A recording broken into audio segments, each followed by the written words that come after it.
अस्सलाम वालेकुम। डिजिटल ट्यूशनिंग में खुश आमदीद। वादे के मुताबिक CSS PMS सीरीज़ में साइकोलॉजी के लेक्चर्स के साथ डिजिटल ट्यूशनिंग हाजिर है।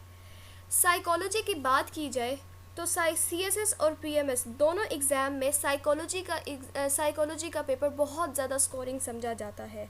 ज़रा सी मेहनत और अच्छी तरह सवाल की टेक्निक समझकर इस सब्जेक्ट में बहुत अच्छे नंबर लिए जा सकते हैं।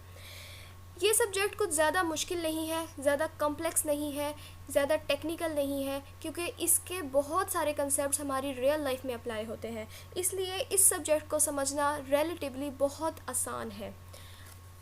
अगर बात करें साइकोलॉजी की, साइकोलॉजी CSS और PMS में साइकोलॉजी के पेपर में थोड़ा सा डिफरेंट है। PMS की अगर बात करें तो PMS में साइकोलॉजी के पेपर 1 और पेपर 2 दो पेपर होते हैं, जबकि CSS में साइकोलॉजी का एक ही पेपर होता है, लेकिन सिलेबस दोनों का तकरीबन सेम है। तो जो लोग CSS कर रहे हैं या PMS कर रहे हैं वो इन लेक्चर्स को देखकर अपने दोनों एग्ज़ाम्स की तैयारी कर सकते हैं। ये लेक्चर्स कुछ इस तरह से डिज़ाइन किए गए हैं कि आप CSS और PMS दोनों की तैयारी बहुत अच्छे तरीके से कर सकते हैं। तो बरकरार रहें डिजिटल ट्यूशनिंग के साथ। तो शुरू करते हैं पेपर 1 से।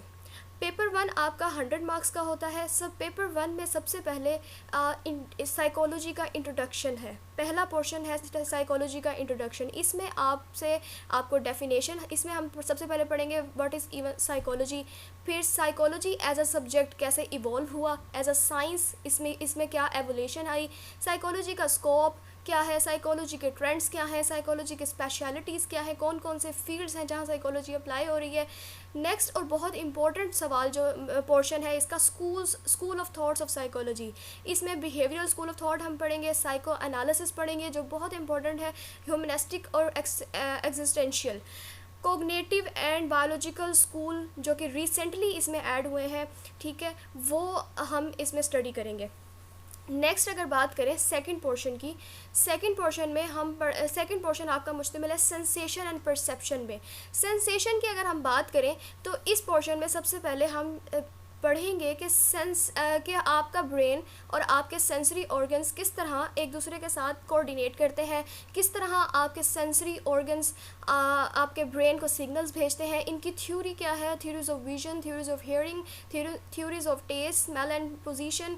इसके अलावा परसेप्शन के बारे में पढ़ेंगे, हमारा ब्रेन किस तरह चीज़ों के बारे में परसेप्शन बनाता है, ठीक है। इसके कुछ लॉज हैं, इसके कुछ रूल्स हैं, इस पोर्शन में हम उसको डिस्कस करेंगे। मॉड्यूल नंबर 3 में अगर हम देखें तो ये है about learning, memory and intelligence. Learning psychology का बहुत ही इम्पोर्टेंट और बहुत ही आसान टॉपिक है लर्निंग में हम पढ़ेंगे कि किस तरह ह्यूमंस और इंडिविजुअल्स अपने इन्वायरमेंट से लर्न करते हैं, वेदर अपने इन्वायरमेंट से लर्न करते हैं या चाइल्डहुड में लर्न करते हैं। इसकी डिफरेंट थ्योरीज हैं, classical conditioning, operant conditioning, observational learning, ये सारी हम इसमें डिस्कस करेंगे इंशाल्लाह।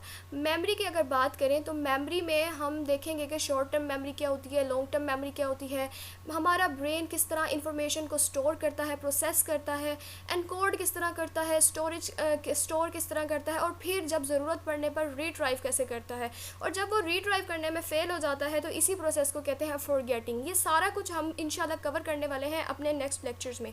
नेक्स्ट इसका पोर्शन है इंटेलिजेंस। ये बहुत ही इंपॉर्टेंट और इंटरेस्टिंग पोर्शन है। इसमें आप लोग पढ़ेंगे एक्सट्रीम्स ऑफ इंटेलिजेंस, जो कि मेंटल रिटार्डेशन, जिन लोगों के IQ बहुत ही लो होते हैं वो मेंटल रिटार्डेशन में कंसीडर किए जाते हैं, और गिफ्टेडनेस वो लोग होते हैं जिनके IQ एक्स्ट्रा ऑर्डिनरी इंटेलिजेंट होते हैं। ये दोनों ही एक्सट्रीम्स हैं और ये दोनों ही ख़तरनाक हैं। थ्योरीज ऑफ इंटेलिजेंस पढ़ेंगे, सारी थ्योरीज इंशाल्लाह कवर करेंगे। इसके अलावा इंटेलिजेंट और साइकोलॉजिकल टेस्टिंग कैसे होती है, आपका IQ वगैरह कैसे टेस्ट होता है, ये सारा कुछ इसमें कवर करेंगे। फोर्थ पोर्शन की बात करें तो बायोलॉजिकल फाउंडेशंस ऑफ बिहेवियर, हमारे बिहेवियर्स किस तरह बनते हैं और इसमें बायोलॉजिकल हमारे क्या क्या कंपोनेंट्स हैं जो कि हमारे बिहेवियर बनाने में मदद करते हैं, ये सारा पोर्शन इस चीज़ों पर मुश्तमिल होगा। कंपोनेंट्स ऑफ नर्वस सिस्टम, सबसे पहले बिहेवियर को समझने के लिए नर्वस सिस्टम पढ़ेंगे। Structure and function of brain का क्या स्ट्रक्चर है, क्या फंक्शन है, किस तरह ब्रेन और बिहेवियर आपस में इंटर रिलेटेड है। एंडोक्राइन सिस्टम्स पढ़ेंगे, इसमें ग्लैंड्स पढ़ेंगे जो कि ग्लैंड्स हमारी इमोशंस कंट्रोल करते हैं, हमारी स्लीप कंट्रोल करते हैं, और देखेंगे कि इन सब का किस तरह हमारे बिहेवियर्स पे इफ़ेक्ट पड़ता है डायरेक्टली और indirectly. Genetic influences on behaviour, genetic influences on behaviour की अगर बात करें तो ये देखेंगे कि किस तरह जेनेटिकली जो जीन्स का इंसान के बिहेवियर पे असर पड़ता है, पर्सनालिटी पे असर पड़ता है। इसमें इस पोर्शन में हम वो चीज़ें कवर करेंगे।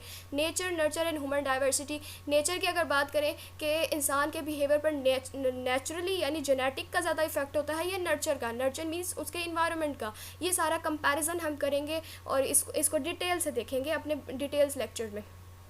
नेक्स्ट अगर बात करें, फिफ्थ पोर्शन है हमारा चाइल्ड डेवलपमेंट के बारे में, जो कि बहुत इंपॉर्टेंट हिस्सा है साइकोलॉजी का, क्योंकि साइंटिस्ट के बकौल साइकोलॉजी की जो रूट्स हैं वो इंसान की चाइल्ड डेवलपमेंट, जो चाइल्डहुड में ही पाई जाती हैं। तो साइकोलॉजी को समझने के लिए चाइल्डहुड की डेवलपमेंट को समझना बहुत इम्पोर्टेंट है। इसमें हम हिस्टोरिकल एंड मॉडर्न व्यूज़ भी देखेंगे, डोमेन्स देखेंगे कि डेवलपमेंट किस किस तरह होती हैं, चाइल्ड डेवलपमेंट की थ्योरीज़ को देखेंगे कि साइंटिस्ट इनके बारे में क्या कहते हैं। इसके अलावा बायोलॉजिकल, एक बच्चे की बायोलॉजिकल डेवलपमेंट किस तरह होती है, उसकी कोग्निटिव डेवलपमेंट किस तरह होती है, साइकोलॉजिकल बिहेवियर्स वो किस तरह बनते हैं, पर्सनैलिटी किस तरह डेवलप होती है, ये सारा इस पोर्शन में कवर करेंगे। नेक्स्ट अगर हम सिक्स पोर्शन की तरफ जाएं तो वो है मोटिवेशन। बहुत ही इंटरेस्टिंग पोर्शन है ये, और ये मेरा फेवरेट पोर्शन है। इसमें हम देखेंगे हम इंसान की कुछ मोटिव्स होते हैं, इंसान की कुछ मिशंस होते हैं, ये सारे किस तरह बनते हैं, हमारी एम्बिशंस किस तरह बनते हैं, और ये हमारी साइकोलॉजी से किस तरह रिलेटेड है, हमारा माइंड इनको किस तरह परसीव करता है। ठीक है, इस पोर्शन में हम सब ये चीज़ें पढ़ेंगे कि इंसान की नीड होती है, नीड किस तरह उसको मजबूर करती है और वो किस तरह मोटिवेशन में तब्दील होती है। कंसेप्ट ऑफ होमोस्टेसिस, इसमें ये हम पढ़ेंगे कि किस तरह इंसान इक्विलिब्रियम की तरफ जाता है। ठीक है, ये सारा बायोलॉजिकली भी देखेंगे और बिहेवियरल के तौर पर भी देखेंगे, और ह्यूमन माइंड का इस पर क्या असर पड़ता है ये सारा देखेंगे। टाइप्स ऑफ मोटिवेशन, मोटिवेशन किस किस तरह की होती हैं। इसके अलावा थ्योरीज ऑफ मोटिवेशन, साइंटिस्ट क्या कहते हैं मोटिवेशन के बारे में कि किस तरह ये जनरेट होती है और किस तरह ये इंसान के लाइफ पे असर अंदाज करती है, किस तरह ह्यूमन माइंड इसको डील करता है। और सबसे बड़ी बात एंड में हम ये देखेंगे कि role of culture in motives, कि इंसान का कल्चर किस तरह उसके मोटिव्स पे असरअंदाज होता है। बड़ी डिटेल से हम इसको पढ़ेंगे। नेक्स्ट अगर हम देखें जी, नेक्स्ट पोर्शन है इमोशंस का।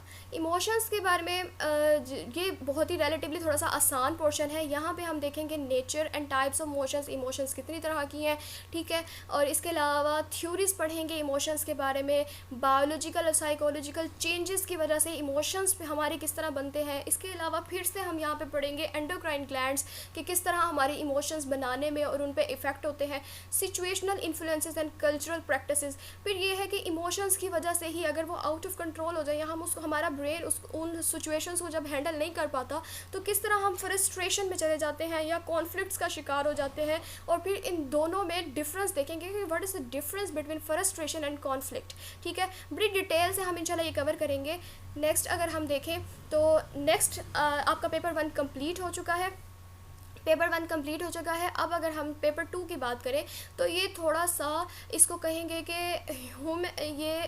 इसको कहेंगे कि ये इन्वायरमेंटल बेस है। ठीक है, वो थोड़ा सा क्रैमिंग बेस है, या उसको कहेंगे कि वो थोड़ा सा साइंस बेस है। ये जो है ये इन्वायरमेंटल बेसिस है। ठीक है, इसकी सबसे पहले अब इसमें पहला पोर्शन है हेल्थ, स्ट्रेस एंड कोपिंग, कि आपकी हेल्थ पे स्ट्रेस का कैसे इफेक्ट पड़ता है और किस किस तरह इसको कोप अप किया जा सकता है स्ट्रेस को।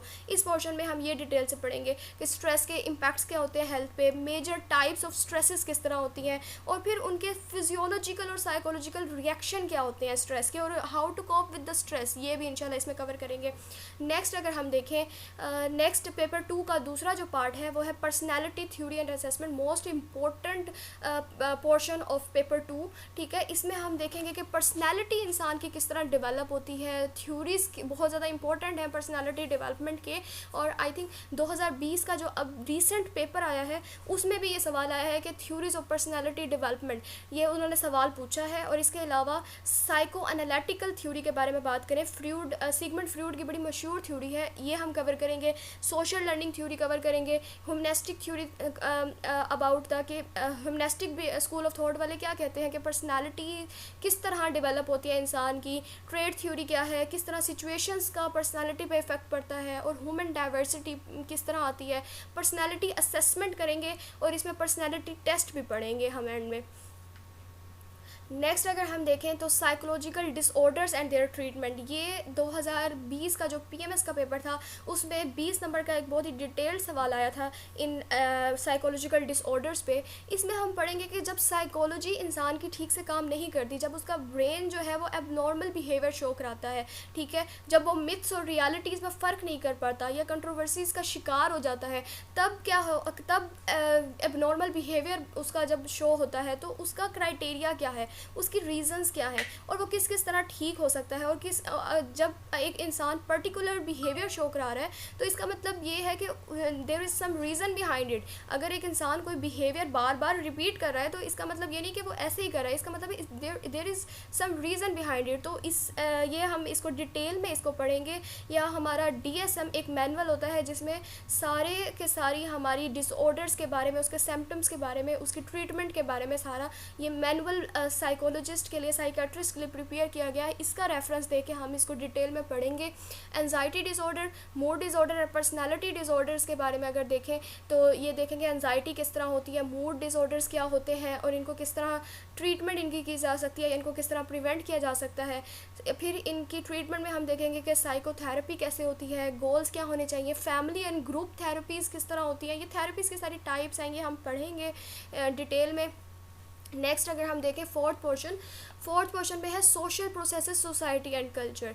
देखें जी, साइकोलॉजी ह्यूमन माइंड का, ह्यूमन पर्सनालिटी पर आपके सोशल कल्चर, सोशल नॉर्म्स का बहुत इफ़ेक्ट है। सोशल नॉर्म्स से इंसान, साइंटिस्ट ये भी बिलीव करते हैं कि इंसान जो है वो अपने इन्वायरमेंट से ही सीखता है, उसकी पर्सनालिटी पर, उसके इन्वायरमेंट पर बड़ा इफ़ेक्ट होता है। तो इसमें डिटेल में पढ़ेंगे कि आखिर सोशल रोल क्या है इंसान की पर्सनालिटी बनाने में, ह्यूमन माइंड पे क्या इफ़ेक्ट पड़ता है, द प्रोसेस ऑफ सोशलाइजेशन, किस तरह सोशलाइजेशन से आपके एटीट्यूड डेवलप होते हैं, situational effect on social behaviour, social cognition and relationships, किस तरह रिलेशनशिप्स का आपकी पर्सनालिटी पर इफेक्ट पड़ा है, आपकी लाइफ पे इफेक्ट पड़ा है, आपके माइंड पे इफेक्ट पड़ रहा है, ये सारा कुछ हम पढ़ेंगे। Behaviour and group dynamics fifth portion है इसका। इसमें क्या है कि इंसान ग्रुप्स किस तरह इफेक्ट होते हैं आपके बिहेवियर पे, leaders, group, decision making, aggression, pro social behaviours क्या होते हैं, और इसके अलावा ये हम सब पढ़ेंगे। Situational influences and cultural constraints, ठीक है, प्रीजॉइस एंड स्टीरियोटाइप्स की वजह से क्या हमारी पर्सनालिटीज़ पर इफेक्ट पड़ते हैं, the psychology of conflict and peace, ये सब हम देखेंगे फिफ्थ पोर्शन में। नेक्स्ट पोर्शन है साइकोलॉजी का, वो है रिसर्च मेथड्स इन साइकोलॉजी। जो साइकोलॉजी में जो भी रिसर्च होती है वो किस किस तरह से होती है, इसमें बहुत इंपॉर्टेंट है ये प्लासिबो इफेक्ट, जो कि तकरीबन ऐसा कोई पेपर नहीं है जिसमें ये ना आता हो। 5 नंबर का नोट आता है इसमें, placebo effect and use of placebos in experiments. हम देखेंगे कि रिसर्च की कितनी टाइप्स हैं, को रिलेशन स्टडीज़ होती हैं, डिस्क्रिप्टिव होती हैं, केस स्टडीज़ होती हैं, सर्वेज होते हैं, ये सब हम डिटेल में पढ़ेंगे। नेक्स्ट है ethical issues in psychology. Psychology is a very confidential subject, ठीक है, आपके साइकोलॉजिस्ट और आपके पेशेंट के दरमियान सबसे मेन चीज़ है कॉन्फिडेंशियलिटी, ठीक है, इसको मेंटेन रखना बहुत इंपॉर्टेंट है। हम देखेंगे कि इसकी नीड क्या है और अगर ये ना रखा जाए तो इस पर क्या इफ़ेक्ट है, क्या एथिकल इश्यूज़ आते हैं। इसके अलावा मेन इंपॉर्टेंट चीज़ है इन्फॉर्म्ड कंसेंट, कि पेशेंट की कंसेंट होना बहुत ज़रूरी है, ठीक है। रिलेशनशिप विद वल्नरेबल इंडिविजुअल्स, कि अगर आपका किसी साइकोलॉजिकल एबनॉर्मल बंदे के साथ कोई रिलेशनशिप है, आपकी फैमिली में कोई ऐसा इंसान है तो उसको कैसे ट्रीट करना है, उसके साथ कैसा बिहेव करना है, ये सब हम इसमें पढ़ेंगे। A general concern for ethical practice के लिए आपको आज माशरे में उसकी क्या ज़रूरत है और उसके लोगों पर क्या इफ़ेक्ट पड़ सकते हैं, ये सारा कुछ हम इसमें डिटेल में पढ़ेंगे इंशाल्लाह। Thanks for watching and subscribe करें, लाइक करें, कमेंट करें, शेयर करें। इंशाल्लाह लेक्चर 1 के साथ बहुत जल्द हाजिर होगा। डिजिटल ट्यूशनिंग बरकरार रहे और थैंक्स।